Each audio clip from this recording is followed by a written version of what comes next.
কোঠার জায়গায় কোঠা রইলো, আর আমাদের জীবন, আমাদের শ্রম, আমাদের রক্ত সবকিছু পানি হয়ে গেল। লাল স্বাধীনতা, কোনো স্বাধীনতা নাই। আমাদের স্বাধীনতা 1971 সালের স্বাধীনতা সংগ্রাম। আমার জন্ম একবার হয়েছে, আমার জন্ম তো দুইবার হবে না। আপনার জন্ম একবার হয়েছে, আপনার জন্ম তো দুইবার হবে না। মানুষের জন্ম যেমনি একবার হয়, মানুষের স্বাধীনতাও ঠিক একবার হয়। এটাকে আপনারা বলতে পারেন একটা আন্দোলন, এটাকে একটা বলতে পারেন গণ অভ্যুত্থান। It's enough. আমাদের 1971 সালের স্বাধীনতার লক্ষ্য ছিল জাতীয়তাবাদ, গণতন্ত্র, সমাজতন্ত্র এবং অসাম্প্রদায়িক সোনার বাংলা।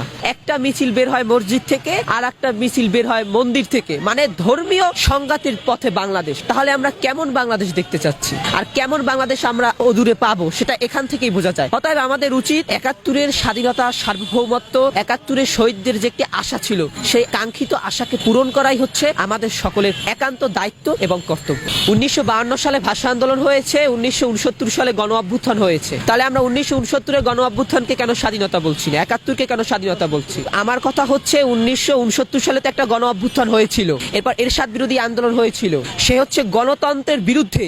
সে সেনাবাহিনীকে ব্যবহার করে দীর্ঘ 9 বছর এই দেশের মানুষের রক্ত চুষে খেয়েছিল। তাহলে সেটা ছিল সবচেয়ে খারাপ এবং ভয়াবহ শাসন। তাহলে সেটাকে কেন আমরা স্বাধীনতা বলছি না? তাহলে এটাকে কেন আমরা স্বাধীনতা বলছি? আমাদের চিন্তা চেতনাকে 71-এর সাথে সামঞ্জস্য রেখে আমাদের কথা বলতে হবে। আমরা যদি 71-এর বিরুদ্ধে কথা বলি, তাহলে আমাদের শহীদেরা কষ্ট পাবে। আমাদের লক্ষ লক্ষ মা বোন যারা ইজ্জত দিয়েছে, লক্ষ লক্ষ ভাই বোন যারা রক্ত দিয়েছে, লক্ষ লক্ষ ভাই বোন যারা নিজেদের যৌবনকে দান করে দিয়েছে, তাদের আত্মা এবং তারা কষ্ট পাবে।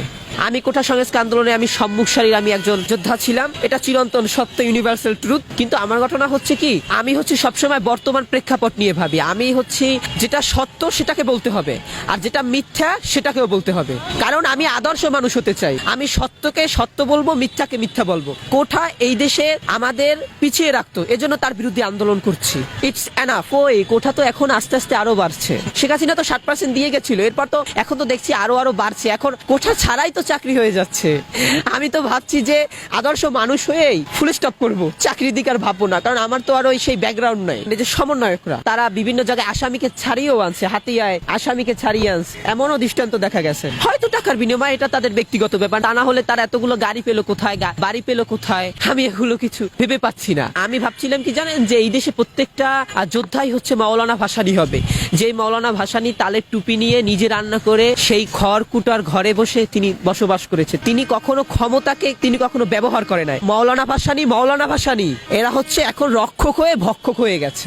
রক্ষক এখন ভক্ষক। কোঠার জায়গায় কোঠা রইলো, আর আমাদের জীবন, আমাদের শ্রম, আমাদের রক্ত সবকিছু পানি হয়ে গেল। 1971 সালের 7ই মার্চে যে বঙ্গবন্ধু শেখ মুজিবুর রহমান যে একটি ভাষণ দিয়েছে, বিশ্ব সারা জাগানো ভাষণ, এবং আমরা যেটাকে বলি সম্মোহনী নেতা, মানে 7ই মার্চের যে ভাষণটা। আমি পুরান ঢাকার ঐতিহ্যবাহী মহাবিদ্যাপীঠ সরকারি সৈয়দ সোহরাওয়ার্দী কলেজে একাদশ শ্রেণীর মানবিক বিভাগে অধ্যয়নরত আছি। আপনার স্বপ্ন কি হতে চান জীবনে? আমার জীবনে যে স্বপ্নটি, সেটি হচ্ছে একজন আদর্শ মানুষ হওয়া।